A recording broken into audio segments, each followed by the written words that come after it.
Everyone welcome back to another video. আমি আবারও একটা নতুন রান্না নিয়ে চলে এসেছি। সুজির চিলা বানাতে প্রথমেই আমাদের লাগছে সুজি। তো আমি এই কাপের 2 কাপ সুজি নিয়ে নিয়েছি। এই কাপের 2 কাপ আমি সুজি নিয়েছি। লাগছে আমাদের 2টো ডিম। ডিম যদি আপনারা না দিতে চান বা যেদিন আপনারা নিরামিষ খান সেক্ষেত্রে একটু দই ইউজ করতে পারেন, টক দই।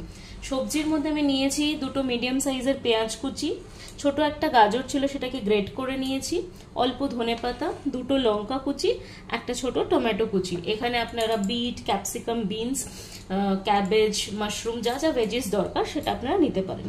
তো প্রথমেই এই চিলাটা বানানোর জন্য একটা ব্যাটার বানিয়ে নেব। তার জন্য আমার দরকার একটা মিক্সিং বোল।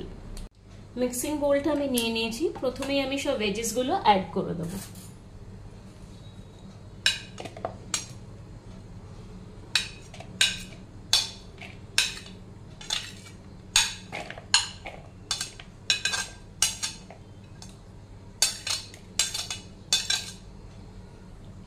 সবগুলো আমি দিয়ে দিলাম। এবার আমি ডিম 2টো দিয়ে দেবো।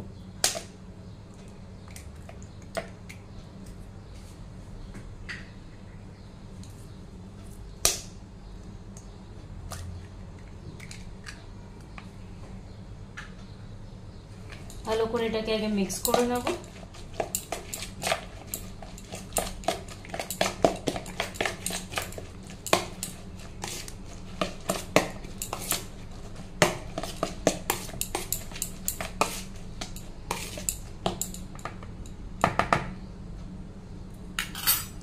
এবার আমি আস্তে আস্তে সুজিটা অ্যাড করব।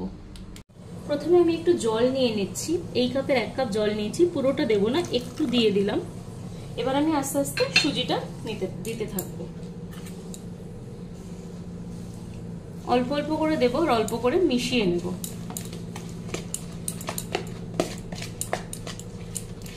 2 কাপ সুজি নিয়েছি তাই আমি 2টো ডিম দিয়েছি। আপনারা 1 কাপ সুজি নিলে একটাই ডিম দেবেন।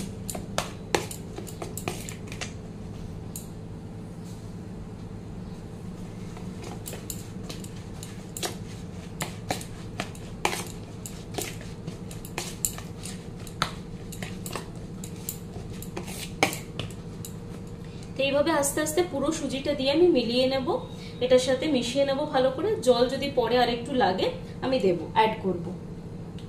তো ব্যাটারটা আমার রেডি হয়ে গেছে। দেখুন ব্যাটারটা খুব থিকও হবে না আবার খুব পাতলাও হবে না। তো এরকম ব্যাটার রেডি করেছি। এবার আমি এটাতে নুনটা অ্যাড করব।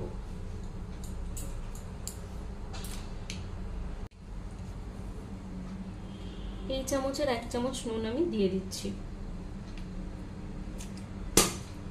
আপনারা যদি ডিমটাকে অ্যাভয়েড করতে চান সেক্ষেত্রে আপনারা দই অ্যাড করতে পারেন, সেটা ইনস্ট্যান্ট উত্তাপমেরও কাজ করবে সুজি আর দই দিলে। তো এটা আমি ভালো করে মিশিয়ে নিচ্ছি।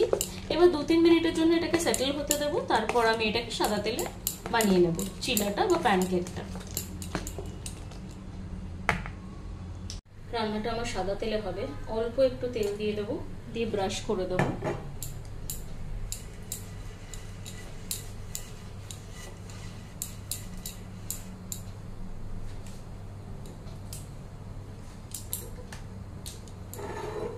একটু ভালো করে গরম হয়ে গেলে তারপর আমি ব্যাটারটা স্প্রেড করে দেব। আমি এরকম একটা হাতা নিয়েছি, এই হাতার 1 হাতা ব্যাটারটা আমি স্প্রেড করব।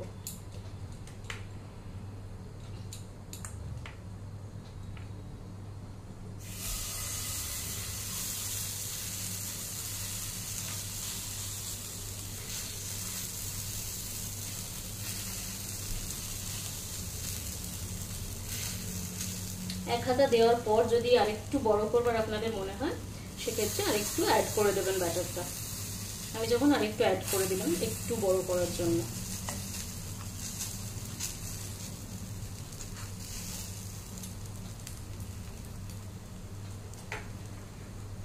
এবার এটাকে লো ফ্লেমে ঢেকে দিতে হবে।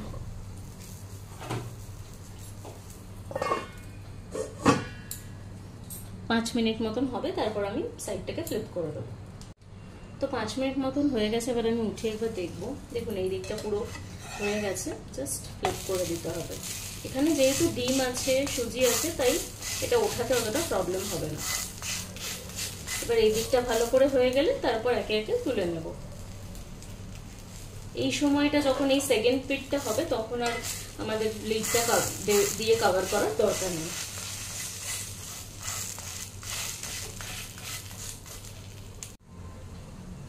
তো আমার সেকেন্ড পিঠটাও ভালো মতো হয়ে গেছে। এভাবে আমি একে একে একটা জায়গায় তুলে নিচ্ছি, পরে আমি সার্ভ করব। তো এই সেকেন্ড যে চিলাটা হবে সেখান থেকে আমার আর অতটা তেল লাগবে না, যেহেতু অলরেডি কড়াইটা গরম আছে।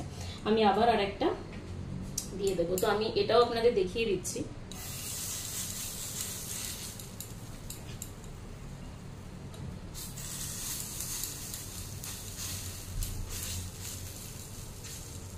একটু ভালো করে স্প্রেড করে দিতে হবে।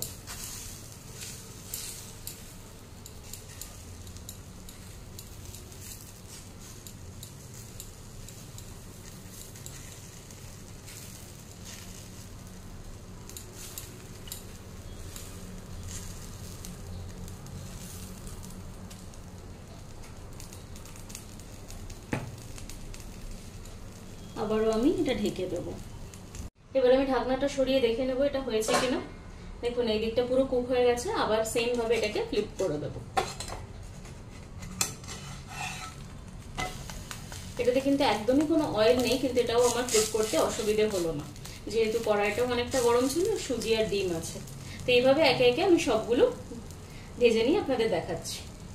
আপনারা তাহলে দেখলেন আমি রান্নাটা কিভাবে বানালাম। আপনারাও বাড়িতে এইভাবে ট্রাই করবেন, আর আমাকে অবশ্যই কমেন্ট করে জানাবেন আপনাদের কেমন লাগলো। আর আমার চ্যানেলটাকে লাইক করবেন, শেয়ার করবেন, সাবস্ক্রাইব করবেন, আর রিলেটিভস আর ফ্রেন্ডসের মধ্যে অনেক বেশি শেয়ার করে দেবেন। সবাই খুব ভালো থাকবেন, সুস্থ থাকবেন। Bye bye.